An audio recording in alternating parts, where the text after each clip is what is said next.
दोस्तों जय मसीह, आप सभी का प्रभु यीशु मसीह में बहुत बहुत स्वागत है। 5 minutes Bible study with pastor Daniel Raj के इस प्रोग्राम में। ना दोस्तों, आज का विषय रखने से पहले मैं आपको जल्दी से याद दिलाता हूँ कि अगर आपने यूट्यूब चैनल सब्सक्राइब नहीं किया, पहली बार देख रहे हैं, आप जल्दी से सब्सक्राइब कर लें, आइकॉन बेल दबा लें और याद रखिए डैनियल राज यूट्यूब से पैसे नहीं कमाता। मेरे पेज को लाइक कर लें, वहाँ से मैं लाइव आता हूँ तो आप मुझे देख सकते हैं। और साथ ही साथ मसीह मंथन बैठक व्हाट्सएप ग्रुप में अगर आप अभी तक मेंबर नहीं बने हैं, सदस्य नहीं बने हैं, और ये क्या है, कैसे हम इसको ऑपरेट करेंगे, लॉकडाउन के बाद में पहली बैठक मुंबई से होगी तो ये कैसे होगा, उसके लिए आपको करना क्या है, आपको इनमें से किसी एक नंबर पे कॉल करना है और उनको कहना है कि वो आपको मसीह मंथन ग्रुप में ज्वाइन करें। ना दोस्तों, आज का विषय थोड़ा गंभीर है, बहुत ही ध्यान से समझना होगा, पूरा देखना होगा। 5 मिनट के अंदर खत्म करने की कोशिश करूंगा, 1-2 मिनट आगे होता है तो बर्दाश्त कर लीजिएगा। आज का विषय है लॉकडाउन खत्म होने के बाद कौन सा चर्च आपको नहीं जाना चाहिए। जी हाँ दोस्तों, लॉकडाउन खत्म होने के बाद कौन सा चर्च आपको नहीं जाना चाहिए। जानते हो क्यों? क्योंकि कलीसियाओं का चुनाव करना बहुत ज़रूरी है। इसलिए लिखा है कि सही कलीसिया का चुनाव करें। अगर आप जल्दबाजी में कोई कलीसिया का चुनाव करते हैं, जिस कलीसियाओं से आपकी पूरी पीढ़ी जुड़ी रहती है, पीछे भूतकाल की पीढ़ी, आपका वर्तमान और भविष्य, जहां आपके बच्चे जाने वाले हैं, अगर आपने सही कलीसिया का चुनाव नहीं किया तो फिर आप मुसीबत में पड़ सकते हैं। आपका उद्धार का पाना फिर कोई मतलब नहीं हो सकता है। क्यों? उसका वजह है, मेरे लिस्ट में कुछ ऐसी 8 कलीसियाएं हैं जो गलत हैं। मैं रिपीट करता हूं कि कुछ 8 कलीसियाएं हैं, 9 भी हो सकती है, 10 भी हो सकती है, लेकिन फिलहाल के लिए 8 कलीसियाएं हैं जो गलत है। कौन सी हैं आपके बीच में रखने जा रहा हूं, ध्यान से देखिएगा। वापस कहता हूं, लॉकडाउन खत्म होने के बाद इन सब कलीसियाओं में आपको नहीं जाना है। क्यों? क्योंकि आपको 40 दिन के दरमियान बहुत सारी स्टडीज मिली होगी मेरे द्वारा, किसी दासों के द्वारा, और आपको प्रभु ने बात भी किया होगा क्योंकि आप बैठे थे प्रभु के पास में, आपने स्टडी करा होगा, जाना होगा कि आपकी कलीसिया जिसको आप अभी तक जा रहे थे वो सही थी या गलत थी। ना लिस्ट नंबर में 1 में आता है जहोवा विटनेस। आप सभी जानते हैं टोटली गलत है, इसकी तो बात ही नहीं करना है। ना दूसरा ओनली जीसस, ये भी गलत है। आप सभी जानते हैं ये सिर्फ पुत्र को मानते हैं, पिता को और पवित्र आत्मा को नहीं मानता, ये भी गलत है।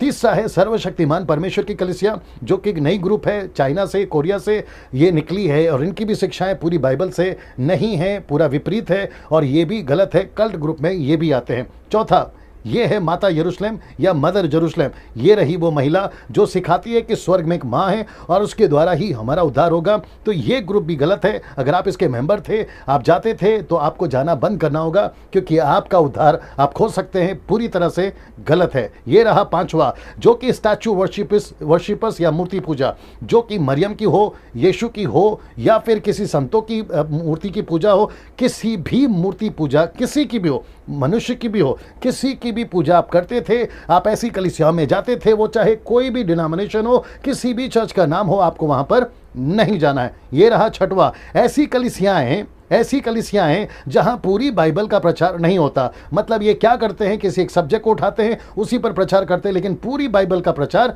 नहीं करते। तो ये कलीसिया भी गलत है ना। ये रहा 7वां, ऐसी कलीसियाएं जहां आउट ऑफ कॉन्टेक्स्ट बाइबल का प्रचार होता है, वचन के बाहर, आउट ऑफ द कॉन्टेक्स्ट। जैसे कि वो चाहे पवित्र आत्मा का दान का विषय में हो, जिसको मैं अन्य भाषा कहूंगा, जिब्रिश आजकल चल रही है, जो ओरिजिनल था, जो अन्य भाषा था, उससे बिल्कुल अलग हटकर एक जिब्रिश भाषा बोली जाती है। फिर वो चाहे एक परमेश्वर हो, बपतिस्मा का विषय हो, रैप्चर का विषय हो, सेकंड कमिंग का विषय हो, अगर वो कॉन्टेक्स्ट में प्रचार नहीं करते, वो कलीसिया नहीं सिखाती, वो कलीसिया गलत है। और ऐसी कलीसियाओं में आपको नहीं जाना है, क्योंकि वो बाइबल के कॉन्टेक्स्ट के बाहर प्रचार करते हैं। ये रहा 8वां, ऐसी कलीसियाएं जहां वचन के बाहर सुपर नेचुरल पर ज्यादा जोर दिया जाता है। मैं रिपीट करता हूं कि ऐसी कलीसियाएं जहां वचन के बाहर, याद रखिए, वचन के बाहर सुपर नेचुरल पर ज्यादा जोर दिया जाता है। सुपर नेचुरल की चीजों को इतना हाइप कर देते हैं, या उसका जो बार है वो इतना ऊंचा उठा देते हैं कि आपकी जिंदगी सुपर नेचुरल के बगैर कुछ नहीं है।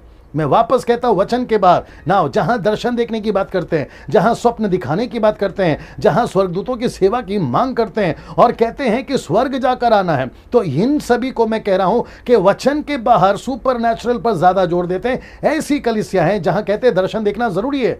अगर प्रभु दिखाता है, प्रेज गॉड। अगर प्रभु सपना दिखाता है, प्रेज गॉड। अगर आपको स्वर्गदूत की सेवा मिलती है प्रभु की ओर से, प्रेज गॉड। लेकिन आपको परमेश्वर अगर स्वर्ग का दर्शन देता है, जैसे पौलुस को दिया, प्रेज गॉड। लेकिन अगर कोई ऐसा सिखाता है कि ये मस्ट है, कंपलसरी है, आपको देखना ही होगा, लेना ही होगा, आपको ऐसे अनुभव से गुजरना ही होगा, तो मैं आपको जल्दी से याद दिला दूं कि लूसीफर, दूसरा कुरिन्थियों उसका 11वां अध्याय वचन 14-15 में लिखा है कि लूसीफर भी यानी कि शैतान स्वर्गदूत का रूप धारण कर सकता है। अगर वचन के बाहर आप ऐसा कोई भी सुपर नेचुरल चीज को अपना अनुभव करना चाहोगे, आप फंस सकते हो, गलत चीजों में जा सकते हो, लूसीफर आपको भटका सकता है ना। दोस्तों अब प्रश्न उठता है, ये देख लिए ऐसे सारे दर्शनों के पीछे वो कहते हैं हम स्वर्ग जाके आएंगे 2 घंटा 3 घंटा और फिर वो नीचे आते हैं, और ये अलग चल रहा है आजकल।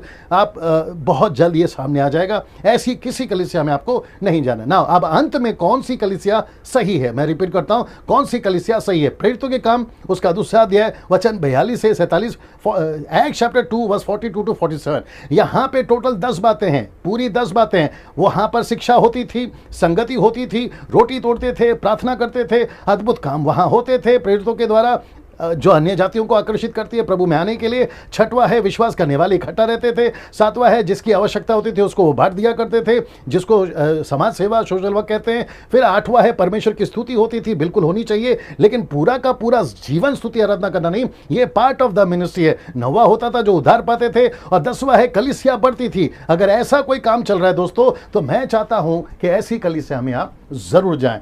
लॉकडाउन खत्म होने के बाद आप ऐसी कलीसिया में जरूर जाएं। अगर ऐसी कलीसिया आपको नहीं मिल रही है, मुझे संपर्क कर सकते हैं। कई सेवकों को जो अच्छी कलीसिया है वहां संपर्क कर सकते हैं। आप भारत के 29 राज्य से कहीं पर भी है या भारत के बाहर ऐसी कलीसिया को ज्वाइन करें, वहां जाएं और प्रभु के राज्य में आगे बढ़े। अगली वीडियो के साथ में फिर मुलाकात होगी। नमस्ते।